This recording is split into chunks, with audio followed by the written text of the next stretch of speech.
to nurture a healthy populace. But this calls for further reforms of sectors that are key to maintaining growth and advancement. To this end, he said his government will undertake such measures to make the growth sectors more vibrant. The agriculture sector, for example, will have to exploit the advantages that go with existing technologies to transform its characteristically traditional modes of production and align their interventions with modern developments and predetermined outputs. On security, he expresses resolve to boost the security services to meet current challenges that comes with protecting our borders. However, the main composition of his inaugural address is on education, with 2012 being of particular importance to his government's quest for innovation. In this direction, the full and sustainable electrification of all communities in the Gambia is indispensable. As we require digital communities capable of contributing to a knowledge-based economy and society, science and technology will dictate our pace of development. Let me seize this opportunity, therefore, to declare 2012 the year of science, technology, and innovation. It is a new beginning for a nation that has already witnessed just much. But in keeping with his development record for the past 17 years, the president is not relenting and expects nothing less from the Gambian people. For nation building is so huge a task for the dragon of feet. Abdinjai, Grts.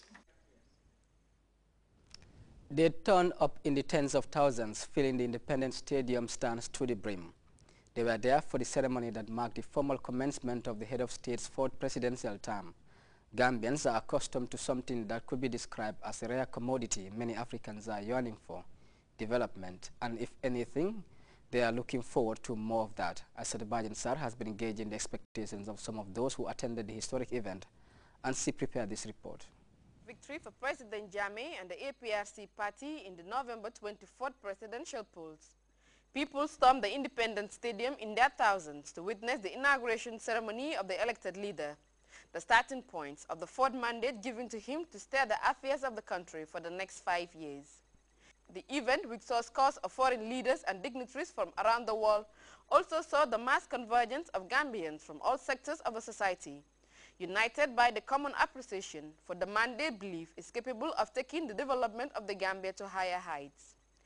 Amidst the thousands of spectators at the Independence Stadium who were seated with great anticipation of the arrival and swearing-in ceremony of President Jammeh, the state broadcaster went around to gauge the feelings of Gambians on the fourth mandate given to President Jammeh, as well as their expectations for the next 5 years. As you have already said, the people have spoken. That has been cleared beyond all reasonable doubts. I have witnessed the first, second, and third inaugurations, and all have been taking place in the Independence Day in Bakau. But an occasion like today has never been happened as far as I'm concerned.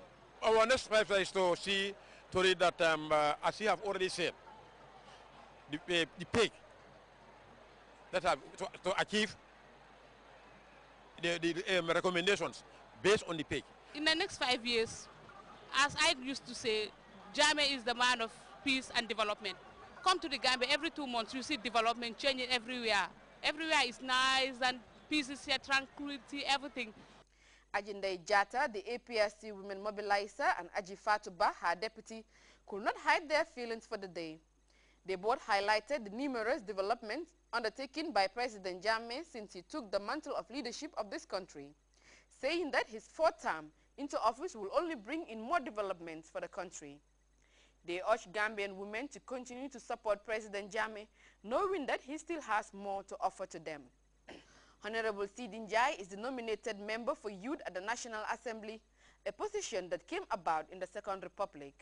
What we expect from His Excellency the President is continuous development, continuous progress, continuous peace and stability, continuous socio-economic development in all spheres of life, ranging from youth empowerment, women empowerment, youth development, infrastructure, agriculture, health, education, all other social sectors, you name it, communications, technology, and so on and so forth.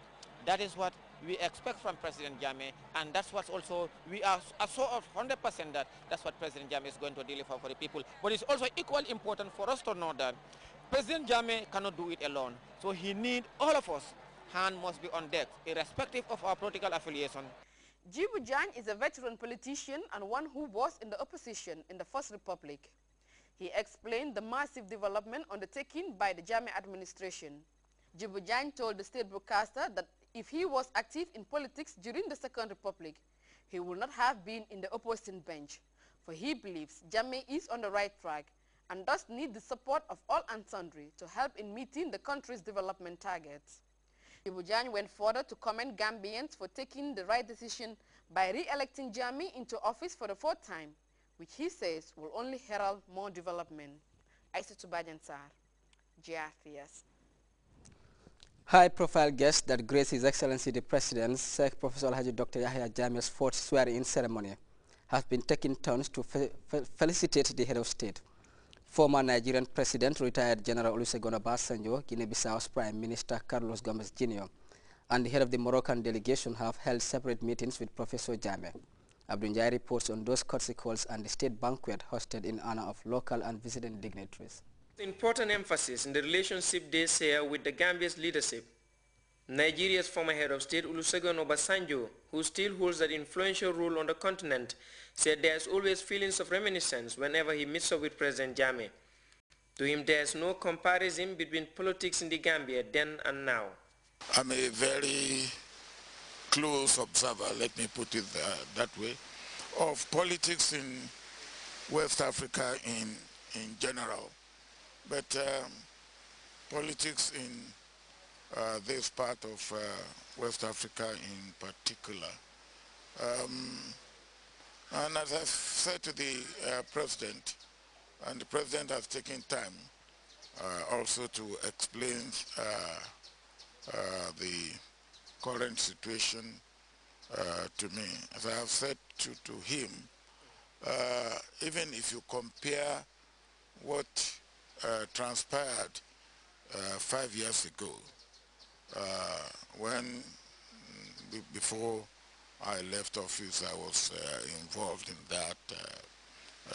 The situation before the election, the stand of the opposition and all that.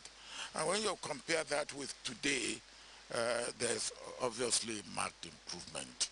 And I congratulated the President even on that. There is every need for continuity, he said, noting political support for African leaders who continue to meet expectations and set standards is crucial for development. Your Excellency, perhaps this is the last question. You must understand that this interview must be very special for us by virtue of your experience. But as somebody who have really shared that special relationship with our President, how will you describe President Jammeh as a person? I mean, in your own experience. You know, it's, let me put it this way. Over the years, he has learned on the job. And he's becoming a guru now.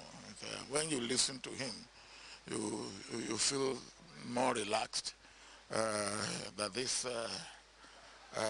and I have been with him over this period. And I feel that, hey, he's grown in the job, he's there. He's now becoming an expert of a kind now. With regards to the militant group Boko Haram, which seems to threaten every aspect of Nigeria's security, the former president said all that is needed is time, but the problem will be resolved. The Kingdom of Morocco had also sent a special envoy to President Jammeh. Mohamed Ouzine, who is the kingdom's Minister of Youth and Sports, was also a special guest at the president's inauguration.